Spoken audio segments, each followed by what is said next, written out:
After 11 weeks and over 30 animal rescue stories, we're ready to award our favorite animal rescue story of the year. And we have 11 first place winners here today to compete for our grand prize of $5,000. So don't go anywhere. America's Best Tales starts now.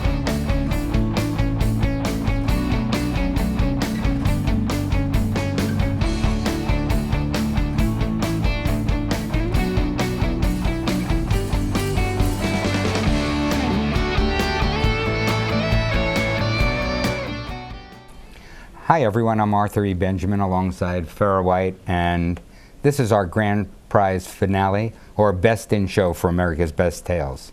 When we started this series, our intent was to help animal rescue organizations continue all their great work, and each week we did that by donating to one of these rescues. Not only did our first place winners receive a donation, but all contestants went home with a contribution to the organization that helped find them a home. So this week and next, you'll meet all of our 11 first place winners and hear their amazing rescue stories. And Bandit woke up, so we're good. So after you've heard all 11 stories again, he'll select America's Best Tale for 2012, and the winner gets $5,000 for their organization. We're so excited to have our winners here represented by a few different people, so let's get this thing started. Our first winner in show one was Shiloh. Shiloh had just had 8 babies when she was found on the way to be euthanized. DFW Rescue Me and Jill Sulak were there to save Shiloh's life. And our second winner was Barley. Barley was a foster failure for Susan Blatz. Susan, Barley, Jill, and Shiloh are here to remind us of their story. How are you guys doing? Great. Thank you so for glad having to us. see you again. Thank you. Susan, Absolutely. Barley, Jill, and Shiloh. That's right. Susan, Barley, Jill, and Shiloh. So Jill, remind us about Shiloh's story. Shiloh, of course, did have 8 babies that were all on their way to be euthanized when DFW stepped in and agreed. Diana actually is who I'm here on behalf of. She actually stepped up and said, I'll take all of them in and foster all of them. Shiloh knew from the beginning that Diana was her saving angel. When all the puppies were old enough and adopted out, it was now Shiloh's turn. But first she needed to be spayed, so she didn't end up in that 8 puppy situation again. So after the spay surgery, there were some problems, and immediately Diana knew that something was wrong, and she rushed Shiloh to the emergency vet. There they discovered that a suture had slipped loose and she was bleeding internally with the blood pooling in her abdomen. As you can see, she's wearing her little bootie and her sock. There were complications from that initial surgery and then the blood pooling and everything. So now she has some circulation problems and a leg problem, but we're doing much better now. And once again, she was saved by her angel, Diana. So twice she narrowly escaped death. Well, and actually, she looks great. As a matter of fact, this one has also become a foster failure, and Diana has officially adopted Shiloh herself. And Diana vowed she'd never be alone, hungry, lost, or broken, and that's a wonderful promise to make any animal. I think we can all tell no one's hungry here. Yeah, no one's hungry. Well, tell us a little bit about DFW Rescue Me and what that organization means to you. Obviously, DFW Rescue Me is an all-volunteer. We do not have a shelter. We are based solely on volunteers. We depend on the hearts of others to take these dogs in and foster them for us until they can find a forever home. As of to date, we have pulled about 850 dogs since our beginning almost 2 years ago. And about 500 of those dogs have already been adopted. That's great numbers. So there's 350 out there in fosters? Mm-hmm. It's amazing. That is amazing. That's a lot of fosters. Mm-hmm. That's got to make you the biggest foster group in the DFW area. Probably. We do, there are some, of course, that are little families that are all kind of together. So it's not, 350 individuals we have a lot that are doubled up in places. So it's 349 in one house and one in Exactly, yeah. They all go to Shiloh's house. How funny, right? Shiloh likes guests. Okay, Susan. Now tell us about Barley and tell us the story and how he became a foster failure and all of it. Barley was found on the street. A nice family picked him up, and I agreed to foster him, thinking he had the best temperament and disposition. He'd be gone in a heartbeat. Nobody saw him for 2 years, basically. We took him to meet and greets everywhere. I remember one time he was sitting in a cage and some little boy was singing to him. And I came over and said, "What are you doing?" And he said, "Everybody's ignoring this dog." And so I didn't want him to feel lonely. I'm like, oh my gosh, it broke my heart. But it became apparent that his good disposition was not enough. There is something called the black dog syndrome, where people just do not see black dogs, they don't photograph well, and I think he was a victim of that. After a while, I just saw he was so good in the house with the fosters we had coming and going, and decided to give up trying to place him and said, well, I'm going to adopt him. And everybody said, well, everybody knew he's your dog. He knew you're the only one you didn't know. So since then, we've had many fosters come and go. Right now, my sister just adopted a rescue that's afraid of other dogs and barks when they walk. So Barley's been walking alongside the dog, getting him adjusted to being around other dogs. So he has earned his place in the house and in my heart, and he's a really good boy. How lucky do you get? Look at that. Yeah, he's completely relaxed. Well, So tell us a little bit about the rescue and how you feel. The rescue is Society for Companion Animals. Tawana Couch is the president and organizer. She actually goes to Dallas Animal Services, pulls dogs off the euthanasia list, and from the general population. She, like last week, she took 15. She sends them out to places all over the country that have not enough dogs. Believe it or not, there are places that have really strict laws about spay-neuter. So they don't have dogs running the streets like we do. And she sends them to, I think, Wisconsin, New Jersey, New York, all different places, and they find homes for them. Most of them get adopted within a month. Some are already adopted when they land. So she'll pull a dog off euthanasia list, and it's already got a family waiting at the airport to pick them up, which is just so amazing. So when I foster, I can save one dog maybe a year. Tawana's pulling 15 every month or more, depending on the situation and how adoptable. But pretty much within a month, most of them get adopted, but somewhere else, which is a wonderful thing. Yeah, that's truly incredible. And we had talked about a couple of different challenges she had had with planes.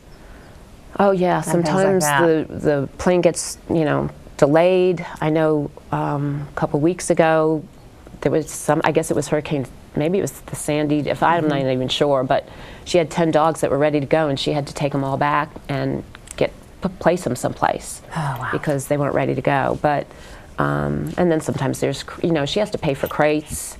She gets discounts and things, but there's just stuff like you send a crate, but then they have to send the crate back, and you're paying for shipping as well as just the dog. So, it's a lot of work. She has a lot of volunteers. They all come and they get the crates ready, and then people actually volunteer to take the dogs overnight, and they pull them to their house, and then they meet her at the airport at like 4 a.m. to catch the early morning flight. So she's got a lot of people helping her, a lot of volunteers, and it's just a real wonderful working scenario. Yeah. That the travel and whatever, it leads me just to tell two quick stories to the audience about two other stories that American Dog Rescue is doing right now. Bandit decided to save a dog from the meat trade, and we have a meat trade in Southeast Asia where they steal dogs, and so We have a dog that's flying all the way from Thailand to Dallas, and people will see it on the news shortly. And the name of the dog is Sea Lion, and Sea Lion is going to be fostered here for 6 months through ears, and then is going to go back to a family in Australia to raise money for Soy Dogs, which is the organization over there that does all of that. And then the second thing is I was up at the crack of dawn this morning talking to soldiers in Afghanistan, and for the Christmas season we're going to be bringing back 3 dogs for 3 soldiers who are coming home as part of Operation Homecoming. So Wow. the stories are amazing and travel is great. Well, you guys, thank you both so much Thank for you. coming Thank you. And we today. have 2 such special dogs that are found in the That's gonna- street. It's amazing. It is amazing. Bandit, you got a lot of work to do trying to figure out who's going to win. We've got 8 more to come. We're going to take a short break and come back with the next 2. Thank you.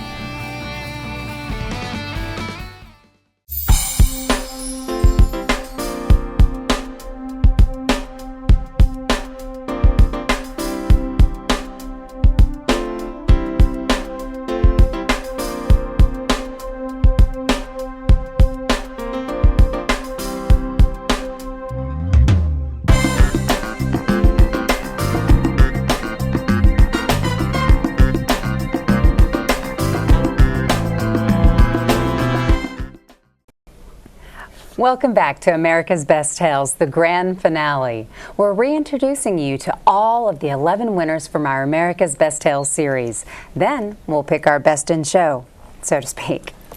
Well, Bandit says next is Pappy. We remember Pappy when he was found on, and it was covered on the news. He was found with a large plastic jug on his head, and it's believed he was being used as a bait dog before that rescue.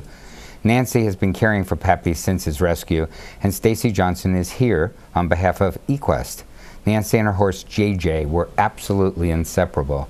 As a therapeutic horse, JJ taught Stacy a lot more than just riding a horse. We're so excited to both have you back. Thanks for being here. Thank you so much. Thank you. Well, Nancy, let's start with you. Well, Pappy is still with me. I'm fostering him, and he continues to be a really wonderful dog. And I think the interesting thing that's happened is because of his visibility on the news media and on your show, he's been able to pay it forward, so to speak. So with your award and with donations, we were able to help Crockett, who's with us now. Crockett is another bait dog who did not fare as well as Pappy did. Crockett has extensive scarring, and if you notice in the picture, his tail is tucked, and that's the way it is most of the time. His rescuer chased him for over a year. He was a stray that had gotten loose as a bait dog at some point in time. And we were also able to take in Olivia, also known as Java, the little dog that was found with a coffee can on her neck, and she's also doing wonderfully. So Pappy has had a lot of impact. He's had notes from people all over the world, people who didn't know what a bait dog was and who've learned about the terrible dog fighting and the bait dogs that go with that. So he's become, for us, a poster child.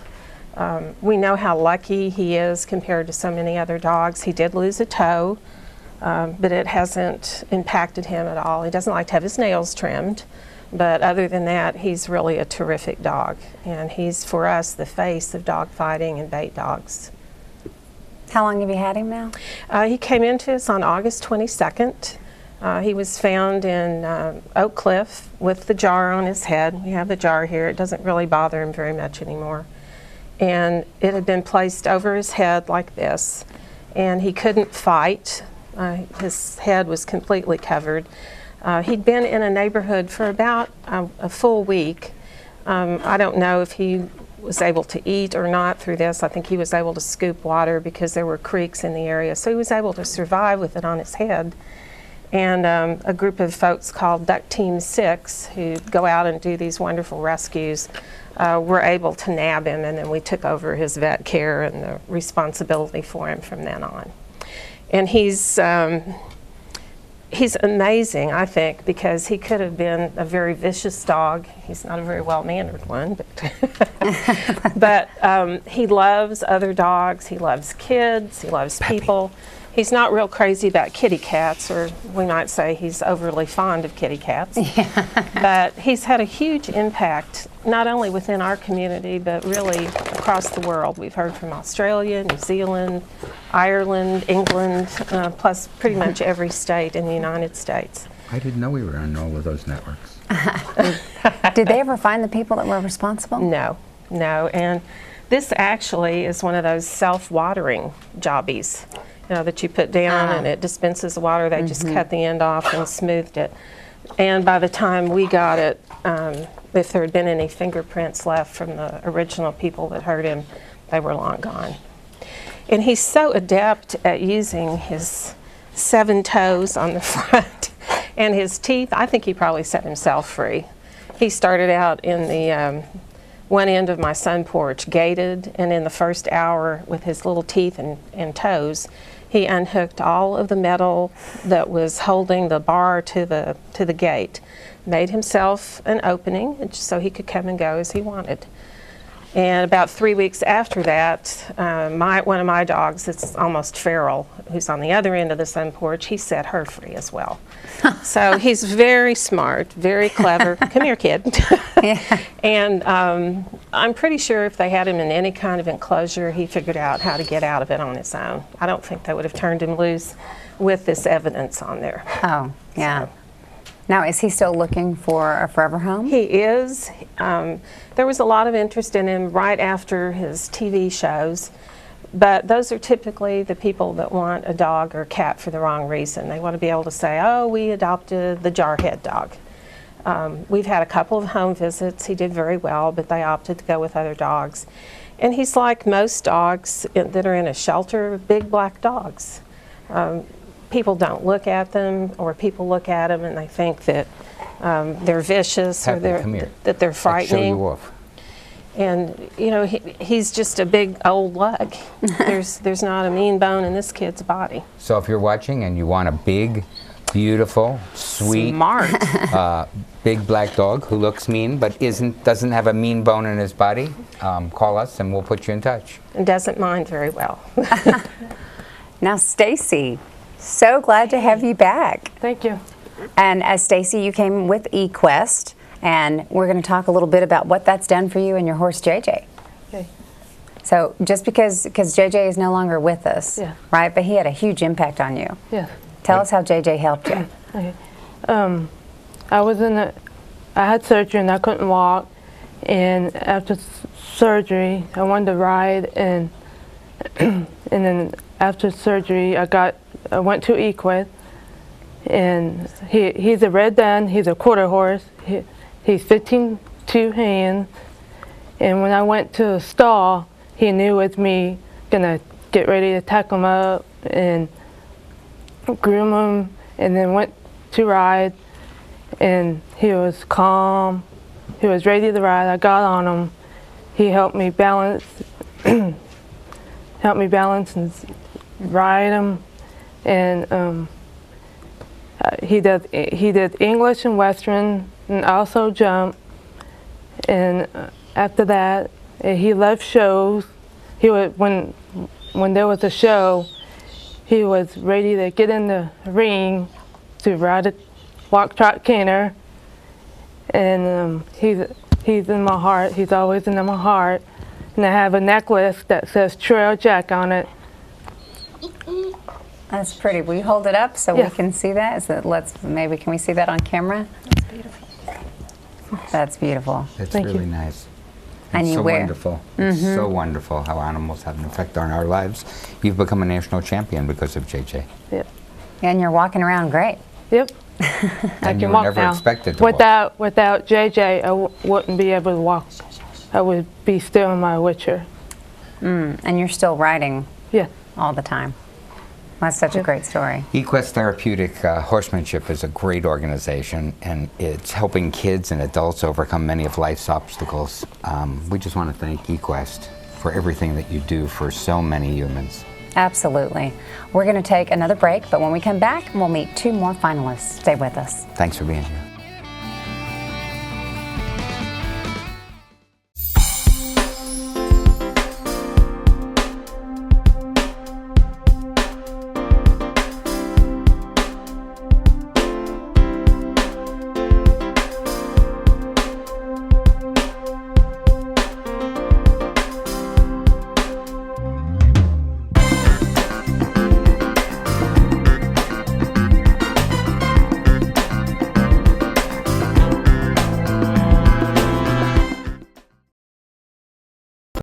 America's Best Tales finale show. We're here to pick a grand prize winner after we've heard the 11 stories of our first place winners from the last 11 weeks.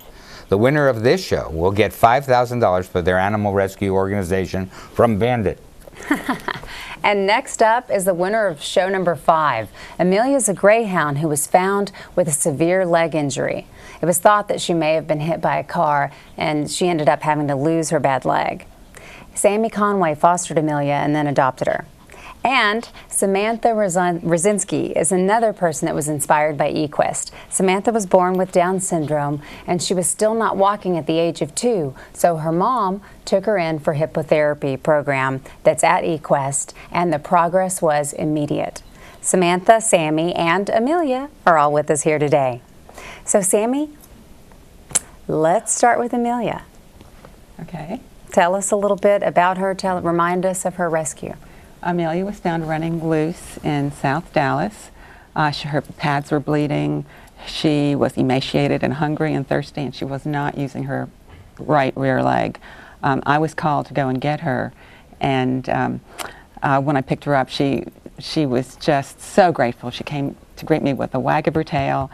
I immediately took her to our Greyhounds Unlimited veterinarian, who spayed her, gave her all her vaccinations, and 2 surgeries were performed on her badly shattered back leg, but they were unable to save it.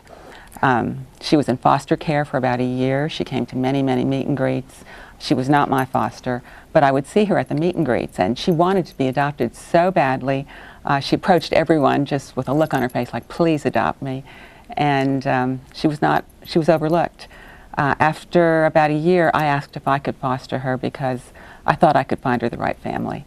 And when I picked her up, she greeted me like an old friend, although I had not seen her very much during that year. She knew something I didn't know, because within 3 weeks she was my dog. And she has been my heart dog ever since. Right now she's in training to become a therapy dog. She takes her tests in January. And hopefully we want her to work with returning war veterans so she can help them with their injuries, because she is such a hero herself. How does she take to the 3 legs? She never acted like there was any difference. She runs as fast as any of the 4-legged dogs.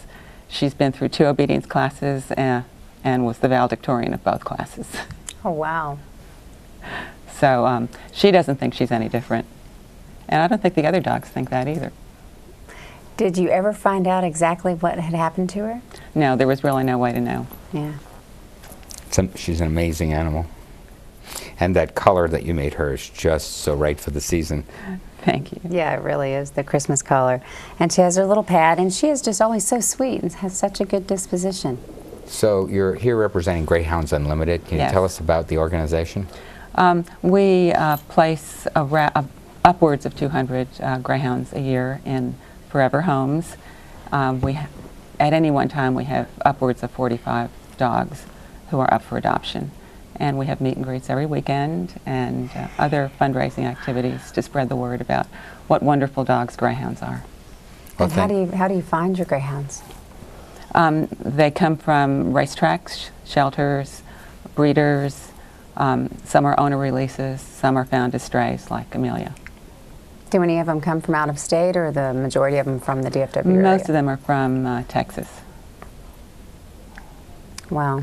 We're very happy that you participate in Very that. happy. Oh, thank you. Yeah. So, and now it's on to you, Sunshine. That's not Sunshine, that's Samantha. That's right, that is. But she is like a ray of sunshine. Well, you wanted to tell us a little bit about eQuest? Yes. So you love riding horses, huh? Yes. Do you remember how old you were when you started riding? I years old. Yeah? And you had fun riding them? Yes. Yes. Can you tell us how they've helped you? My mom, he will went to equals. I never get up the horse, and it was Hopper. He was pack me up.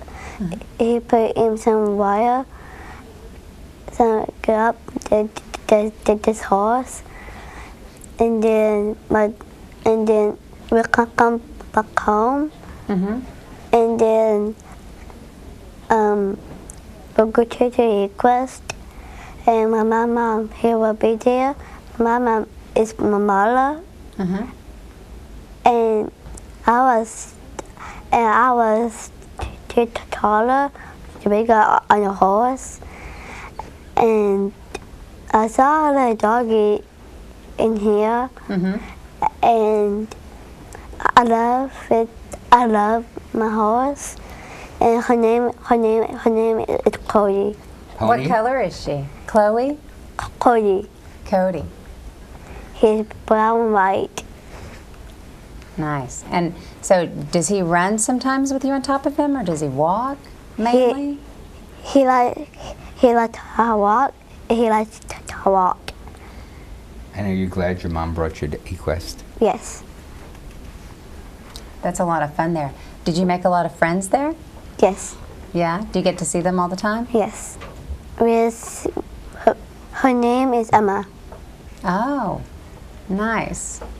Nice, nice. So you and Emma ride together? Yes. Great. That's It's fun. really nice. That is fun. Do you get to wear a helmet every time you ride? Yes. And do you have people that walk around with you and Cody? Yes. Yeah? How many people? One, her name is Maddie, and two, her name is Alex. Nice. So they just kind of go through with you and Cody and make sure everything's good? And I'll work on a horse, and then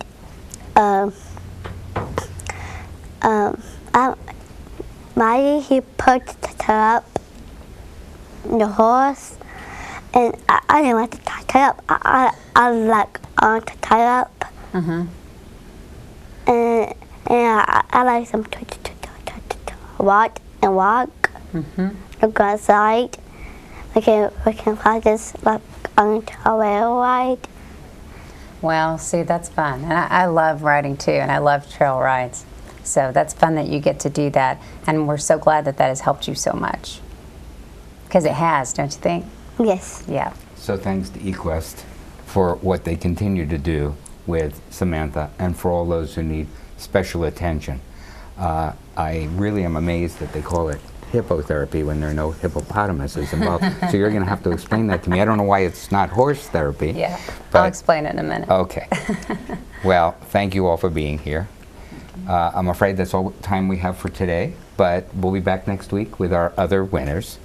Yes, so big thanks to Shiloh, Barley, Pappy, Equest, and Amelia for reminding us about your incredible stories and these experiences with these organizations that have been so wonderful. So on our next show, we're going to meet the remaining 5-place winners. Then we'll decide which story is America's best tale. The winner will receive $5,000 from Bandit for their rescue organization, and we can't wait. Yeah, it's true. So remember, if you want to keep up with America's Best Tales or For the Love of Dogs, find us online at AmericanDogRescue.org. And we're also on Facebook, Twitter, and YouTube. I'm Arthur E. Benjamin with Farrah White on behalf of Bandit and all of us America's Best Tales. Thanks for watching. We'll see you next time.